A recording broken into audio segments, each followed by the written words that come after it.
कबूल हो मोहब्बत सलाम करती है। हजरात, एकता में अनेकता, यह हमारे देश की विशेषता है। मैं सबसे पहले 26 जनवरी के मौके पर आए हुए तमाम मेहमानों से, जो हमारे डाइस पर आए, झंडा फहराए, वक्त की किल्लत थी, उनको और कहीं जाना था, चली गई। आप सभी हजरात को हमारे तरफ से मुबारकबाद देता हूँ कि आप लोगों ने इस मौसम में आकर और 26 जनवरी के प्रोग्राम को कामयाब बनाने की कोशिश की। ये मौसम का सितम है।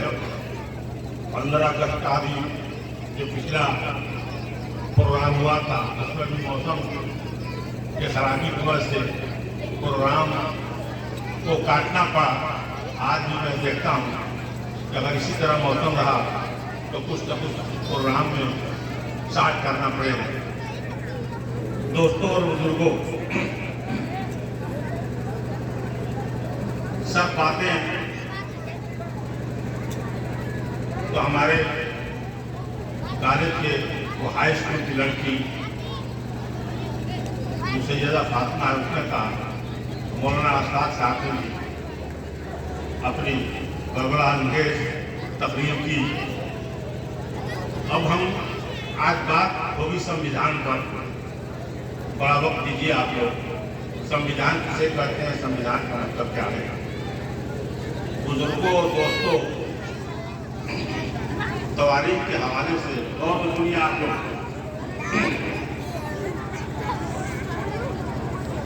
1857 से लेकर 1947 तक हमारे देश में कोई संविधान नहीं था, क्योंकि अंग्रेजों की हुकूमत थी। अंग्रेजों के बनाए हुए वसूलों के मुताबिक, अंग्रेजों के कानून को बनाए हुए कानून के मुताबिक मुल्क चल रहा था। लेकिन जब सन 47 में आजादी मिली, अंग्रेजों से सत्ता हस्तांतरण हुआ, इंटीम गवर्नमेंट बनी 1947 14 अगस्त को। इसके प्रेसिडेंट राजेंद्र बाबू, प्रधानमंत्री जवाहरलाल नेहरू, होम मिनिस्टर सरदार पटेल वगैरह को हस्तांतरण हुई सत्ता। चुनी ही सरकार नहीं थी। और जब सत्ता हस्तांतरण हो गई, जब ट्रांसफर हो गया, तब इस मुल्क के कानून, एक आइन की जरूरत थी। आइन को बनाने के लिए 29 अगस्त 1947 बहुत सुनिए तारीख किस दिन, ये बात आप लोगों को मालूम नहीं होगी। 19 अगस्त को एक संविधान सभा बनी, जिसकी अध्यक्षता भीमराव अम्बेडकर ने की। 7 लोगों की कमेटी बनी संविधान बनाने के लिए। संविधान बनाने में 2 साल 11 महीना 18 दिन लगे। और उसके बाद 26 नवंबर 1949 को प्रेसिडेंट राजेंद्र बाबू ने उस संविधान पर दस्तखत किया। लेकिन लागू कब हुआ? 2 महीने बाद 26 जनवरी को। क्यों 26 जनवरी को ही लागू हुआ? क्यों नहीं उसी दिन, जिस दिन 26 नवंबर को जब संविधान पर दस्तखत हो गया, तो क्यों नहीं उस वक्त लागू हुआ? क्यों 2 महीने के बाद लागू हुआ? इसके पीछे भी एक कहानी है। गौर से सुनिए, आप लोग नहीं जानते होंगे, बहुत से लोग नहीं जानते होंगे, न मुताला करते हैं, न पढ़ते हैं, न लिखते हैं। आखिर इसके पीछे क्या मकसद था कि 2 महीने के बाद संविधान लागू हुआ? तो आप लोग को बता देना चाहता हूं कि 1930 26 जनवरी का दिन था, अतवार का दिन। 26 जनवरी 1930 लाहौर के रावी नदी के किनारे इंडियन कांग्रेस के लोगों ने, जो लोग आजादी की लड़ाई लड़ रहे थे, उन लोगों ने संकल्प किया, अपना झंडा लहराया और उस दिन आजादी का नारा लगाया।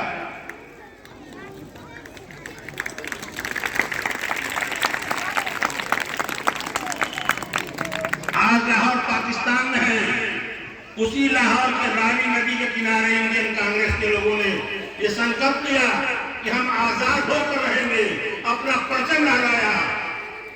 26 जनवरी 1930 अतवार का दिन था।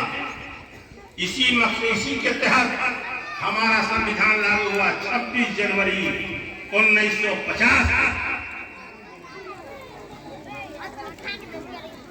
और 26 जनवरी 1950 को जब लागू हुआ संविधान, क्योंकि बाबा भीमराव अंबेडकर की अध्यक्षता में बनी थी। बाबा भीमराव अंबेडकर के बारे में आप लोग नहीं जानते। वे दलित समाज के थे, दबे कुचले समाज के थे। तालीम आला हासिल किया था उन्होंने। एक सीरियल आजकल आ रहा है, डॉक्टर भीमराव अंबेडकर, सब कथाओं पर आधारित है। क्या क्या मुसीबत झेला उन्होंने दलित समाज को, आदिवासियों के साथ जो उसको हो रहा था, उसको ध्यान में रखते हुए एक ऐसा संविधान बनाया। हमारे संविधान की बहुत सारी विशेषताएं हैं।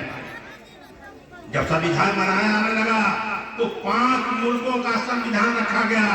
बर्तानिया का, कनाडा का, अमेरिका का, तमाम संविधान को रखते हुए छाट के तो उसमें अच्छाइयां थी, सारी अच्छाइयां को अपने संविधान में समाहित किया गया। बहुत से मुल्कों के संविधान लिखित नहीं है, कस्टम पर चलता है, जुबानी चलता है, लेकिन हमारा संविधान लिखित है। संविधान में हर वर्ग को, हिंदू, मुस्लिम, सिख, ईसाई, सबको अपने मजहब के मानने की आजादी दी गई। हमको बोलने की आजादी दी गई, हमको खाने पीने की आजादी दी गई, हमको लिबास की आजादी दी गई। हर मजहब, हर फटे के लोगों के लिए संविधान में बराबर का दर्जा दिया गया। मर्द औरत में कोई भेद नहीं, लिंग और भेद के हिसाब से किसी तरह का पासवर्ड नहीं बदला गया, सबको बराबरी का किया गया। लेकिन आज धीरे धीरे संविधान 127 अमेंडमेंट हो चुके हैं संविधान में। हर हफ्ते, चाहे कांग्रेस की रही हो, चाहे किसी की रही हो, चाहे भाजपा की रही हो, हर लोगों ने अपने मुताबिक संविधान में संशोधन किया। आज हमारा मुल्क एकता में अनेकता, हिंदू, मुस्लिम, सिख, ईसाई, सबके खून पसीने, सबकी कुर्बानियों से देश आजाद हुआ। सबकी कुर्बानियों से देश आजाद हुआ और सबको बराबरी का हकूक दिया गया। औरतों की हकूक की बात करते हैं लोग, नारा लगाते हैं बेटी पढ़ाओ बेटी बचाओ। औरतों की शक्ति का, नारी शक्ति का बयान किया जाता है, औरतों की शक्ति का बयान किया जाता है। इस मुल्क में औरतों की पूजा होती है, इनकी देवी देवताएं काली है चाहे दुर्गा है, औरतें हैं, इनकी पूजा होती है। लेकिन इसी मुल्क में औरतों के साथ जो जातियां हो रही है, जो बलात्कार हो रहा है, जो जबर हो रहा है, सामूहिक बलात्कार हो रहा है, उनकी हत्याएं हो रही है। जबानी बात करना और है और जमीन पर क्या हो रहा है। लाल किले से भाषण दिया जाता है नारी शक्ति का, नारी के बराबरी का, लेकिन नारियों के साथ, औरतों के साथ, बच्चों के साथ क्या हो रहा है। ये हमारे नेतागण चाहे किसी पार्टी के हों, मैं किसी एक पार्टी की बात नहीं कर रहा हूँ, उनके घर के लड़के, उनके बच्चे जब बलात्कार करते हैं, उनको बचाने की कोशिश की जाती है। और यही नेतागण जो से भाषण देते हैं कि औरतों की इज्जत की बात करते हैं, नारी बचाओ और बेटी बचाओ और बेटी पढ़ाओ, और बेटियों के साथ क्या हो रहा है। आज हमारे मुल्क में मैं डंके की चोट पर कहना चाहता हूँ, चाहे किसी को बुरा लगे चाहे भला लगे, आज औरतों की इज्जत तारता किया जा रहा है। हमारे कॉलेज की बच्चियां, चाहे किसी कॉलेज की बच्चियां आज महसूस नहीं करती है।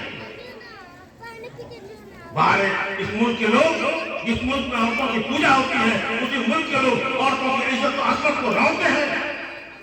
शर्म की मकान है। 8 साल 9 साल 10 साल की बच्चियों के साथ बलात्कार हो रहा है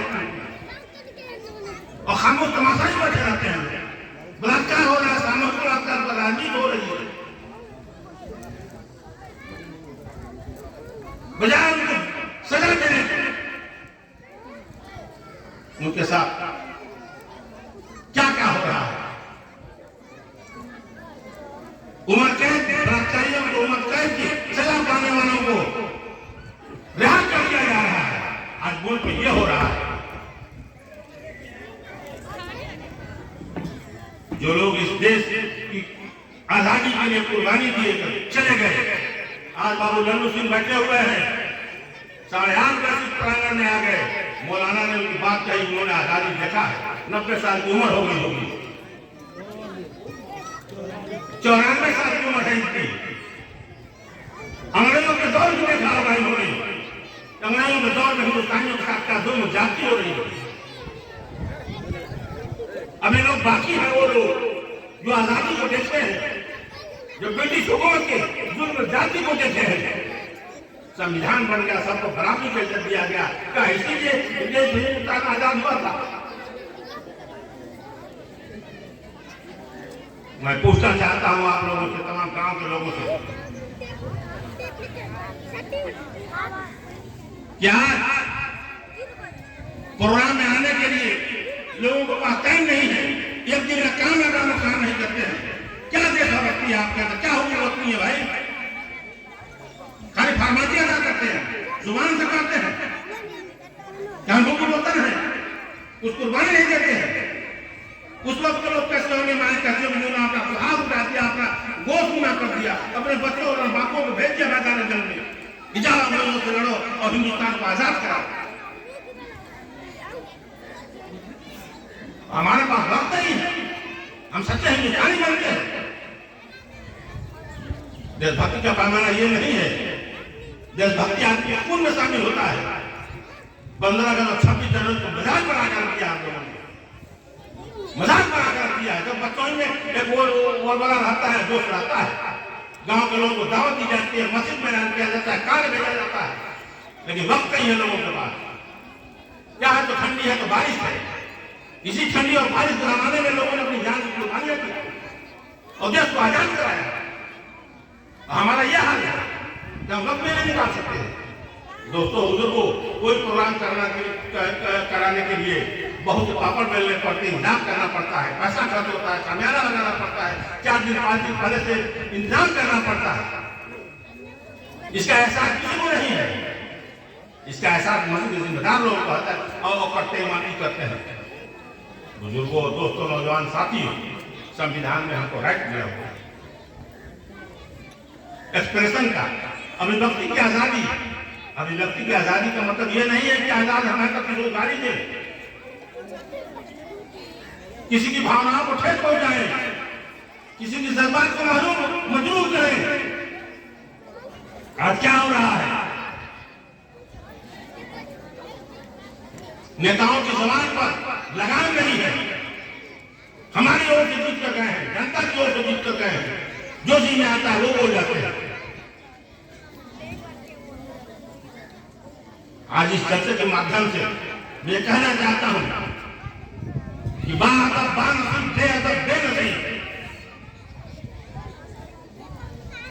सत्ता के गुरूर में जब तक है लोग डरते हैं, चाहे कांग्रेस के लोग रहे हो, चाहे भाजपा के, चाहे किसी पार्टी के, जनता पार्टी के रहे हो, सत्ता से उतरने के बाद जब नशा चूर हो जाता है, कोई पूछता नहीं है। ऐसे बदजबान लोगों को जो जनता की ओर से, जनता की वजह, डेमोक्रेसी का मतलब क्या है? डेमोक्रेसी में गवर्नमेंट का people for the people and the people by the people. जनता की चुनी हुई सरकार, जनता की सरकार, जनता की। ये चाहे अधिकारी हो चाहे नेतागण हो, किसके पैसे बहस करते हैं? लोग कहते हैं सरकार हमको तनख्वाह देती है, सरकार बात के बाद कोई कारखाना लगा हुआ कि सरकार अपने पास देती है, हमारे यहाँ पे टैक्स का पैसा लगाया जाता है, लोग कहते हैं सरकार हमको तनख्वाह देती है। फौरन सरकारी अधिकारी कह देते हैं, चाहे कोई कह देता है सरकार हमको तनख्वाह देती है, और सरकार अपने घर से लाके दे रही है। इस 30 करोड़ हिंदुस्तान के लोगों के खून पसीने की कमाई डायरेक्ट या इनडायरेक्ट टैक्स जमा होता है, पैसे को लोग ऐसा कर रहे हैं। अहम जनता गरीब आदमी को पहचाने आ गए। क्या इसीलिए देश की आजादी मिली?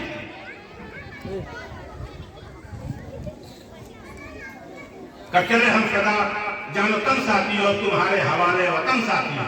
क्या इसीलिए कुर्बानी देकर अपनी जानों के प्राणों का निछावर देकर कोई फांसी पकड़ा के गोली मारी, किसी को उड़ाया गया? एक नाम मैं बता दूं, वक्त नहीं है। हिंदू मुसलमान में कितने लोगों ने अपनी खून की कुर्बानी दी, अपनी जान की कुर्बानियां दी, कितने लोग फांसी पर गए, कितने लोग काला पानी गए, कितने लोग जेलों में मर गए। किसको अंग्रेजों ने तो प्रोग्राम दिया। एक एक नाम हमारे जहन में है, पढ़ता हूं।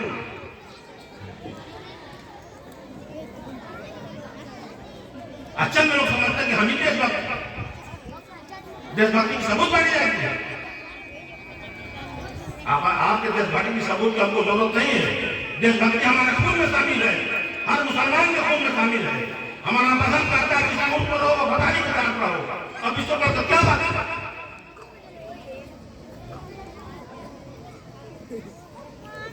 बुजुर्गों और दोस्तों, नौजवान साथियों, आज़ादी मिली हमको, हर बात की आज़ादी, हमारे पढ़ने का, खाने का, पीने का। लेकिन अब खाने पीने पर भी पाबंदियां लगाई जा रही हैं, हमारे लिबास पर भी पाबंदियां लगाई जा रही है। संविधान का खुला उल्लंघन हो रहा है। संविधान को अपने पांव के नीचे तोड़ रहे हैं लोग, सत्ता में बैठे हुए लोग। संविधान में जो सबको बराबरी का अधिकार दिया गया है, सबको इंसाफ का मिला, क्या इंसाफ मिल रहा है? क्या सबको बराबरी का दर्जा है? सब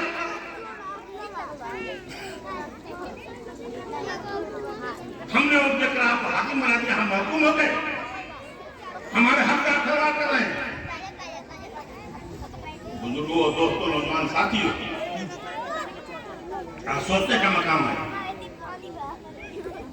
धीरे धीरे धीरे धीरे देश आजाद हुआ, संविधान बना, संविधान लागू हुआ।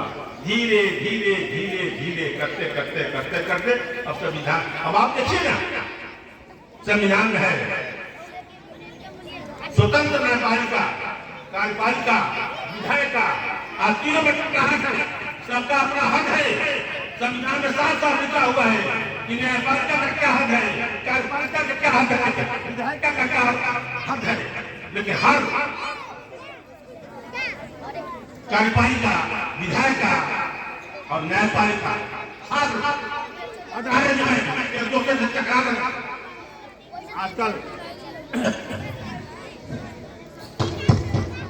आजकल सरकार ने और न्यायपालिका ने सुप्रीम कोर्ट के जजों में जबरदस्त तनाव डाला हुआ है कोलोजियम को लेकर। आप लोग नहीं समझेंगे कोलोजियम क्या होता है।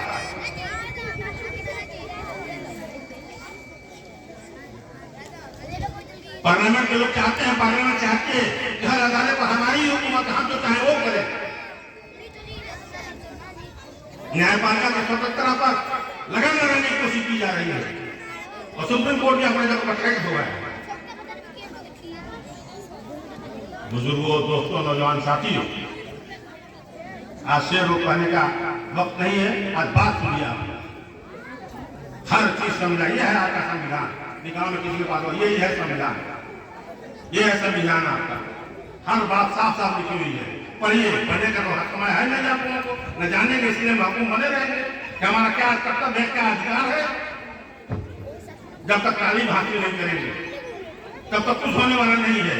ना आप जानेंगे, ना अपने हक की लड़ाई लड़ेंगे, ना अपनी जिम्मेदारी को समझेंगे। अधिकार की बात करते हैं, कर्तव्य की बात नहीं करते हैं। अधिकार और कर्तव्य दोनों को समझना पड़ेगा और जिम्मेदार सारी बनना पड़ेगा। तालीम हासिल करने के बिना कोई काम नहीं कर सकता।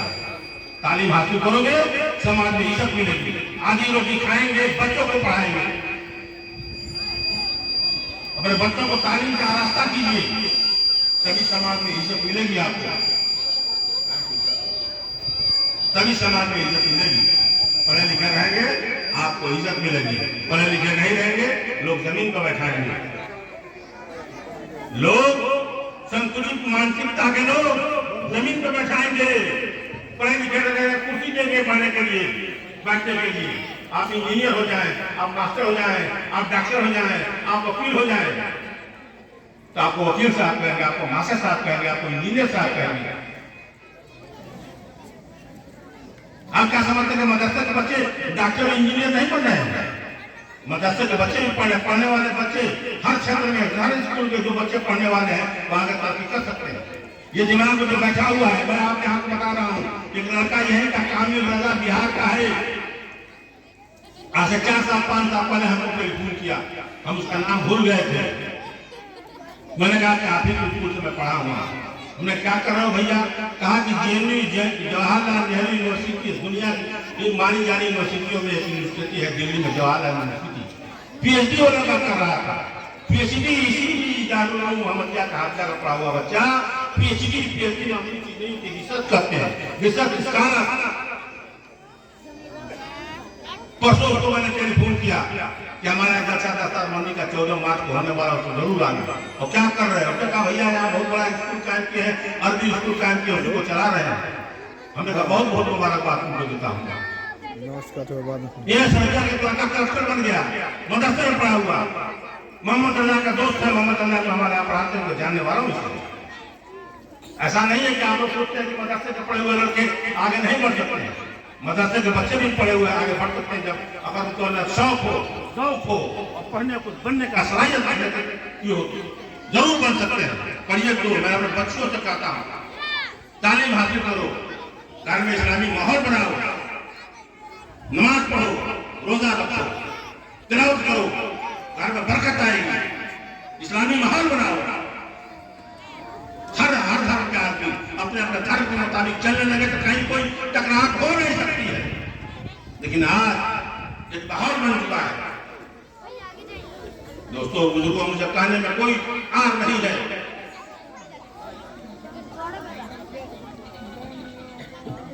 कि कोई क्या मुझे कहेगा। मैं इनकलाब का मुतलिब हूँ, जिंदगी का नसीब। मैं इनकलाब का मुतलिब हूँ, जिंदगी का नकीब। जमीन कौम का नीलाम कर नहीं सकता। सजाओ गारो वतन, पिलाओ गार का सागर। मैं आवाम का नुमाइंदा हूं, कर नहीं सकता। बात खुली हुई होनी चाहिए, खुद तो करनी चाहिए अपनी बात, दब के बात नहीं करनी चाहिए। क्या होगा? FIR होगा, जेल में डाले गए, तो कोई घबराहट नहीं है। अपने हक हकूक के लिए लड़ते रहेंगे, मरते रहेंगे। हर नागरिक को चाहिए, हर समाज के लोगों को चाहिए, हिंदू हो, मुसलमान हो, सिख हो, बौद्ध हो, दलित हो, आदिवासी हो, कोई भी हो, अपने हक और लड़ने चाहिए। दोस्तों, मैं अपनी बात को खत्म करता हूँ। वक्त की किल्लत भी है, मौसम भी खराब है और बच्चों को प्रोग्राम होना है। मैंने इसलिए बीच में मैं नहीं कर दिया कि लोग उसको चले जाएंगे तो पूरी हमारी बात नहीं सुन पाएंगे। लोग जमे हुए हैं, हमारी बात सुन ले। मैं क्या कहना चाहता हूँ, मेरे क्या दिल में बलबला है, क्या जोश है। मैं सच्चा हिंदुस्तान का नागरिक हूँ। मैंने लॉ किया, मैंने पॉलिटिकल साइंस से BA किया और संविधान को खूब पढ़ा, कई मुल्कों के संविधान को पढ़ा। हमारे संविधान की विशेषता यह है कि लिखित संविधान है, इसमें अनुच्छेद है, अध्याय है इसका। बात को संविधान के बारे में बोलना शुरू करूं तो कई घंटे लगेंगे। अपनी बात को सतत मुख्तसर कर रहा हूं, और जानिए और पढ़िए। नहीं पढ़ते हो तो ऐसे ऐसे मौके पर जरूर तकलीफ लाइए। 15 अगस्त हो, 26 जनवरी हो, दस्तारबंदी का जलसा हो, 2 अक्टूबर का जलसा हो, नई नई बात सुनने को मिलेगी जो आप नहीं पढ़े हैं, नहीं जानते होंगे। सब किताबों के मैं पढ़ के मुताला करके बोलता हूँ, ऐसा नहीं। हाँ, मैं कोई बात कर दिया, हाँ मैं जिस दिन बात कर दूँ किसी तारीख और डेट और सन में फर्क पड़ जाए, जुबान काट दीजिए, मुनासिब हो जुबान काट दीजिए, न होगी शिकवा न होगी शिकायत। दोस्तों, नौजवान साथियों, हिंदुस्तान अनेकता में एकता, एकता में अनेकता। एक उस जनसेगा जी कहते थे, उस प्रधानमंत्री जो हम लोग बड़े नजदीक थे, कि हिंदुस्तान उस गुलिस्ता की तरह से है। हिंदुस्तान उस गुलिस्ता की तरह है, गुलिस्ता समझते जिसमें फूल लगाई जाती है, और उस गुलिस्ता में हर तरह के फूल होते हैं। लाल होता है, गुलाबी होता है, पीला होता है, हरा होता है, हर तरह का। इस तरह हिंदुस्तान में हर वर्ग के, हर धर्म के लोग हैं। ये एकता में विशेषता है, एकता में अनेकता है। हमारे गांव में क्या विशेषता है उसे बताएगा, आपने महसूस किया होगा। आप लोगों ने गांव क्या विशेषता है, जिसने इस गांव को बसाया, जमींदार लोगों ने बसाया। कहने में कोई आप नहीं, जो हकीकत है वो बयान करता हूं मैं। आपको बुरा लगे या भला लगे, हमारे गांव की विशेषता है कि हमारे गांव में हर वर्ग के लोग हैं, हर तरह के लोगों को बसाया गया। OBC को बैकवर्ड हो, सिविल हो, मुस्लिम हो, हर बिरादरी के लोग यहाँ पर हैं। कोई ऐसा बिरादरी नहीं है जो हिंदू गांव में रहता। बहुत से गांव में है यहाँ बिरादरी के लोग नहीं है। हमारे गांव की विशेषता है, हमारे गांव के उन लोगों की विशेषता है जिस गांव को बसाया लोग, यहाँ के जमींदारों की विशेषता है, कहा बिरादरी के लोगों के लिए आके बसाया।